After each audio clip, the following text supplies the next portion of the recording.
Hi there! Want to create a shipment in ParcelRush? It's super simple. Let me show you. Once your setup is ready, head over to your ParcelRush dashboard. Here you can see my orders are synced in real time. Click on Orders.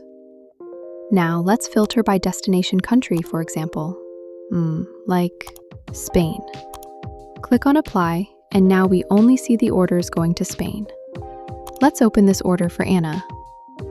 Alright, here you can manage the box size. These are my preset sizes. If needed, I can add a new one and enter the dimensions manually. Next, check the sender section, where you can manage your warehouses and sender address. ParcelRush automatically validates the address to prevent delivery issues. If something's missing, you won't be able to get shipping rates. You can also edit the order if needed, or move it to ship later and split it into 2 shipments. Handy for stock issues. Alright, let's get the shipping rates. ParcelRush shows all rates from the carriers connected to your account. Compare options, pick the one that works best, and click on Ship Now. And just like that, packing list and shipping label ready. All that's left is to print and send the package.